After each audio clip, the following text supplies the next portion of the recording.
Today's podcast focuses on creating your own position manuals, but within your position manual, setting it up that it really gets out of your players what you're looking for and fits well with your culture. The basis of what I'm going to be talking about today is from an article that I wrote in 2013, and I'm going to share some of those thoughts and ideas there. But what I really want you to think about is, what is our culture in our program, and how does my position manual, in my case I'm going to talk about a quarterback manual, but how does my position manual really bring that out and share those expectations, not only the expectations, but really thinking about the behaviors that you want to get out of your players. So in 2009, I reached out to Darren Slack to work one of his camps, and I had some of Darren's DVDs that he had put together and a ton of his posts on the old Coach Huey page, which for a long time was the resource for coaches to share. And so I put it into a notebook, really, some of his printouts along with my own notes about what he called C4. And I really liked the way that he set up his terminology. He was very good at thinking and being purposeful in how he labeled things and how he created and used acronyms and different things that really help players learn and retain the information that he was teaching. It was a reflection of good teaching, and it clarified many of the conflicting or confusing coaching points I had picked up over the years. And I planned to learn as much as I could about technique with Darren's terminology at the camp I was going to be working, and I did exactly like that. And the analogy that Darren likes to use, and it certainly applies, is what it was like drinking out of a fire hose. That 2-day camp deeply impacted me as a coach in terms of teaching and using technology and really integrating some of the things that you want out of your players directly into your coaching. So the unexpected impact for me really came in the aspect of leadership and character that Darren was teaching. The camp was more than that of football. Football was just his vehicle. And what I left focusing on as much as the technique that I learned was the idea of servant leadership. Jump ahead to that fall. That was a big part of what our head football coach at Baldwin Wallace believed in, John Snell. And I wanted to make sure that that came through in my quarterback manual as I took on a new position as the quarterback coach there. It's something that became a huge part of my coaching, and I wish that I had seen more. When I was thinking about it, I wish I had seen more in youth sports. At the time, I had a 9-year-old son. He's now in college, and I actually will be traveling to see him play college baseball this weekend, and excited about that. But I was always frustrated with the showboating and the individualism that was allowed in youth sports. Kids were being outwardly labeled as stars by their coaches to other kids, and I'd see those kids, the stars, pout when they didn't get the ball, when they didn't get a call by an official, or when they were taken out of the game. And those kids, who at this point may have been superior, needed to be taught that their talent needs to be used to serve their teammates rather than the reverse. And for me, I really saw it as a disturbing trend, and I know we're doing our best as coaches to keep that out of our programs, but I still do see that predominant, really, in youth sports, and something that, as we look at how we can reach down to the lower levels in our community, I think it's something that we can impact. The other concern that I had is that development camps, much like Darren's, really were threatened by combines and showcases that put emphasis on showing off individual talent. And looking back, this was 2013 when I was writing this article. It certainly has increased in that way even more. And I think there's a place for those. We want our players to get out there and showcase their talents. But it seems that parents, especially of the younger age kids, are spending a ton of money on that and not taking advantage of great opportunities for their sons to learn the lessons that this game teaches from men like Darren Slack, as I mentioned in this example. And I know he's not the only one out there. I think there's a lot of great ones out there who do it well. But my point is that it seems to be getting tougher and tougher on those camps that have lasting value for young men. A side note, I was able to be a part of, in several times now, actually the last time was last May, of what the creator of it refers to as the anti-showcase, the anti-camp, right? The typical camp. He brings together his clients who are NFL coaches, and these guys get out there and work with these kids. And it's not about, showing them how much you know or how good you are as those young quarterbacks. For them, it's really about absorbing and developing. And I think we could get back to some of that, especially at the youth level. I think we're going to be in great shape moving forward. But we have to think about those things, and especially how we can make these kids turn into great servant leaders. I applied a bunch of what I learned that weekend, along with the things I was bringing my prior knowledge together into a quarterback manual that reflected it. And again, the one of the core values of our culture being servant leadership, I wanted to make sure that was at the forefront. So it's something that I'll link to where I have this in an old article on my old website, actually pages of my PowerPoint. It was a 200-slide PowerPoint, and in it, the entire theme was servant leadership, and the entire first section goes into the details of exactly what that is. And from that point on, it goes into quarterback technique with each aspect of the quarterback's play designed to serve the other positions on the field. The first slide was something that I did get directly from Darren, and I saw him share both in writing as well as on some of the DVDs and resources that he had put together. And I think the focus gives it something at the beginning that our quarterback really gets the tone of what this is going to be about, and the material that they'll see in the entire manual, and how they will be expected to think for their entire career. At this point was at Baldwin-Wallace University. So the title of the slide was Being a Baldwin-Wallace Yellow Jacket Quarterback. And again, this was something I borrowed from Darren. It's not about me. It's about the man standing next to me. It's about the team. It's about work before glory and what's inside of me. It's about where I'm going and not forgetting where I've been. It's about taking something I've been given and making something better. It's about having strength to succeed and the courage to fail. I will be defined by what I do when nobody's watching. It doesn't matter what I have done before. It matters what I do today. It doesn't matter where I start. It's how I finish. And I thought that was something very impactful in the way that it started our manual. So that's a very first slide. As I said, this was a PowerPoint, 200 slides. Very first slide that they would see.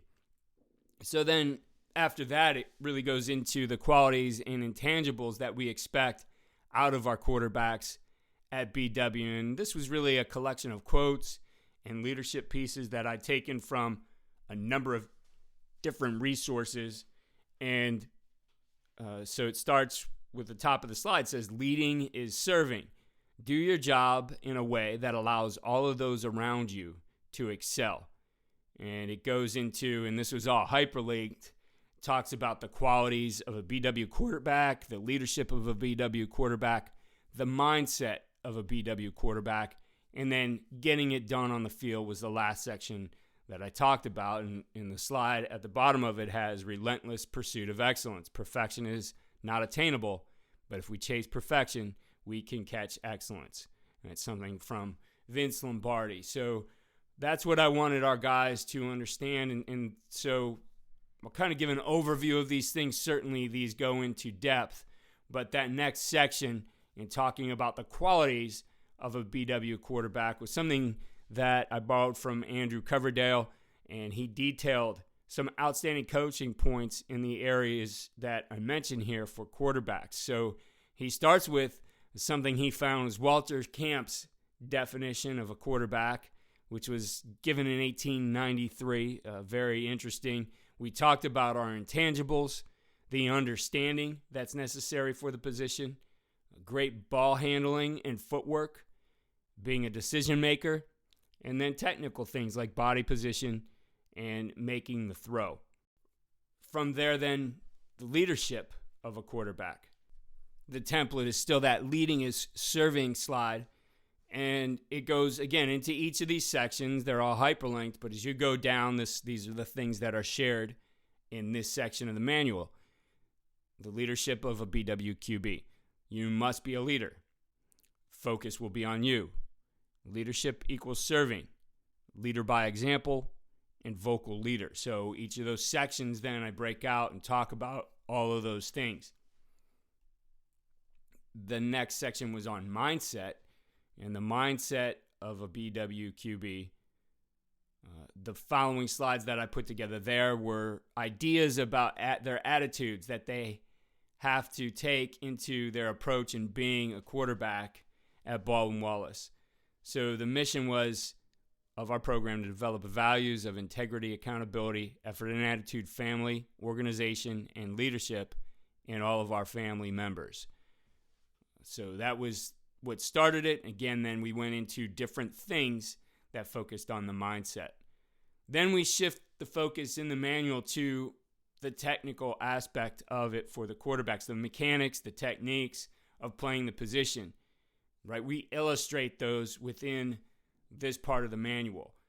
Film use is great, but really there's a lot of things in here that are just pictures or a series of pictures, still shots that give the exact coaching points that I think when you're rolling film through, you lose some of those. And I wanted something that they could look at and make those connections with and retain that information so then when they're looking at film, they can see those things. And I do think in our film-heavy world, we lose some of that. I used to do it all the time. I think still shots are so valuable in teaching players some of those exact coaching points within the progression of a technique or within a progression of a play. So that's what this did in the PowerPoint. Again, using that same template right at the top of it was leading is serving and do your job in a way that allows those around you to excel. And it was broken down into 7 sections here. And it starts with serving your center, right? That's how the section was titled. It's about stance and exchange, but that's what we wanted to think about. That's how we wanted to frame it for the quarterback, that your job, and at this point we were doing about 50-50 under center, right? That has to be done a certain way. You want that guy to be able to get out and get to his blocks. And if you don't have the right stance, the exchange isn't going well, there's some problems for that center and obviously for the play. But it starts with that quarterback doing things the right way so that, in how we're framing this, he's serving the center. Then the next section is serving your lineman. And really it's the role of the quarterback in protection. For us, the quarterback was responsible for sending the protection one way or the other. We did a lot of slide with man on the backside. And we gave a lot of that to the quarterback. This varied from year to year, but in this particular year, we had an experienced quarterback. He really understood the protection, and that's kind of what we wanted it to be. Now, there were times where that role was maybe focused a little bit more on the center, but in general, in the time that I was there, probably only one year when we went with 3 sophomore quarterbacks in our program, what we had with some senior offensive linemen, that's when we shifted a little bit more to the offensive line. But we wanted those guys to grow into a role where they understood how that protection worked, and they were setting up our offensive line for success. The next section is running backs. Run game mechanics set up under the framework of serving your backs. So we want to think about when you're doing this, when you are handling the football, for the running back, that you obviously want to give him it in a way that is very efficient, right? That he's able to get the ball and be able to see and have vision of where he's going, that you're doing it the right way, that you're not blocking any of his vision by getting in his way. And again, some of this was under center, so that was a little bit different there. But truthfully, it's about giving that guy a clean exchange so he can go and do his job. And in addition to that, being able to carry out great fakes. It's important both in the run game and the pass game. From there, we progressed into pass game mechanics under the section which was serving our receivers. And within here were things where we talked about the footwork that was necessary for the right timing, right? For us, it was a very calibrated passing system. And in order to, again, get these guys when they were open, to not bring defenders to them, throwing the ball at a certain point was very important to us. So it talked about the calibration of our passing with the footwork, eyes, and feet moving through the progression. Passing game mechanic things that are going to help their accuracy, things that will help them get the ball out quickly, things that will save your receivers from a big hit because you don't have this long delivery or your eyes aren't fixated on him. So it goes into those things. And then the next section, serving the offensive unit. Defensive identification and decision-making processes. That really is something that worked for us both in the run game and the pass game. We want to ID the mic, right? We have to ID the mic the right way so that our combinations in our zones or the way that we work in our gap schemes are very sound for our offensive line, and they're able to have success in what they're doing. And then the last two sections were on drills, which we call practice perfection, and grading, daily evaluation. And the daily evaluation was something where we taught them how to grade their own film. We wanted them, and all the things where we talked about serving your team in the sections above, we wanted those things to be on a piece of paper that, or something they could print out, or something they could write in their notebook, and every single day be able to evaluate those things. Now, I do want to dig into and give some examples to make this more tangible from each of those sections where we talked about serving a particular position on the team. So the first one we did have was the stance and exchange, which we called serving your center. And the overview we have of it was proper stance, hand placement, and body action on the snap will allow you to begin to execute a perfect play and allows the center the best opportunity to get into his block as quickly as possible. Right? Going back to the idea that it's not about me, right? Doing my job is going to serve my center. So that section breaks down into stance, exchange, and goes into the details of that. Then I mentioned serving your lineman was the next section. And the overview of that first slide was understanding of protection and proper execution of your assignment in protection serves to allow our offensive line to excel in their assignments so we can move the chains and score. Progressing on to the backs, serving the backs. Proper mechanics and footwork in the running game serves the backs by allowing them to see their running lanes and giving our offense a balance because the consistency takes away the keys from the defense, right? When you look at any of the great systems out there, they're trying to do everything to make run and play action look the same.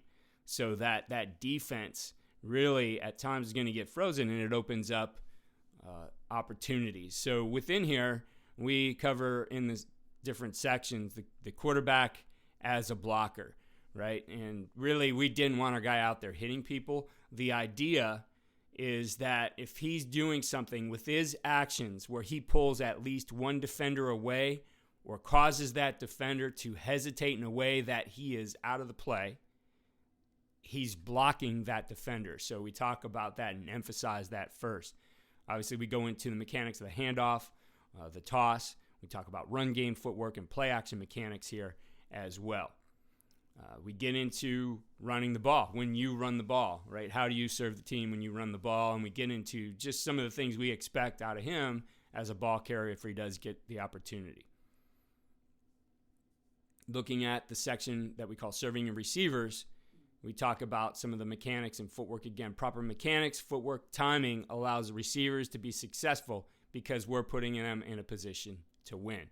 So we talk about throwing mechanics. We talk about ball placement, very important in a lot of the things we're doing here. We really, within what we're trying to do with our receivers in the passing game, had a principle of we wanted them to get their body between the defender and where the ball is going. So if that ball was going over the top, we wanted to get that defender stacked.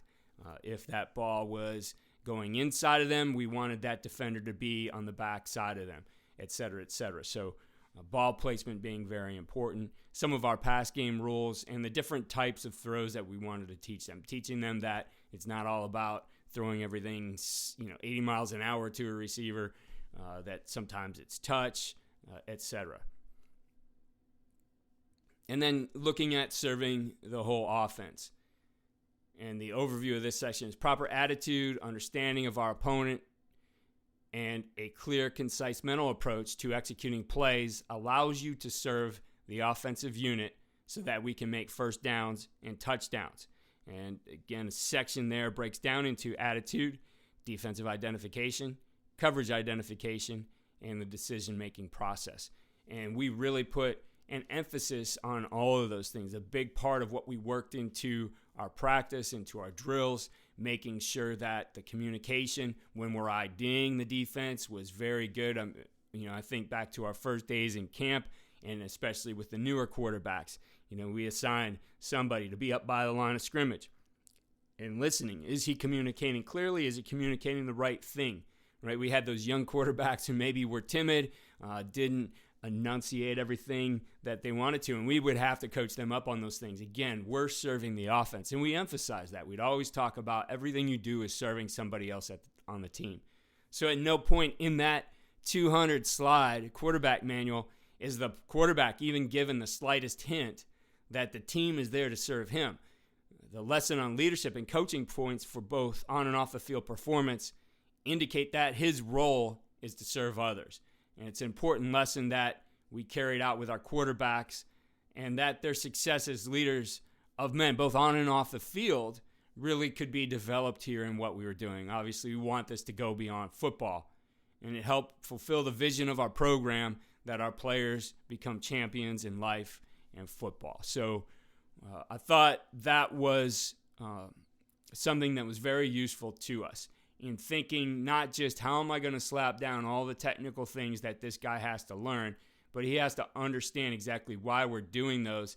And in terms of what I said, being important to us, that servant leadership, that he is there to serve the team.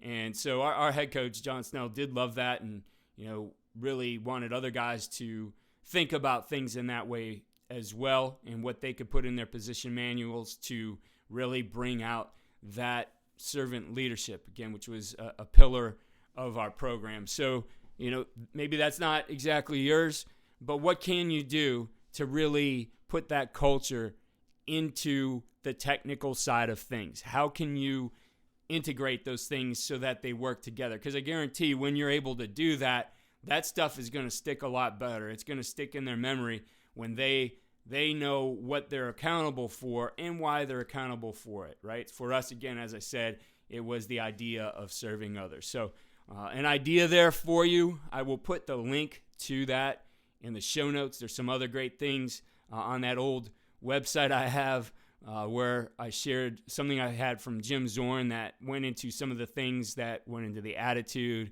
and a lot of the servant leadership stuff that we were teaching our quarterbacks as well.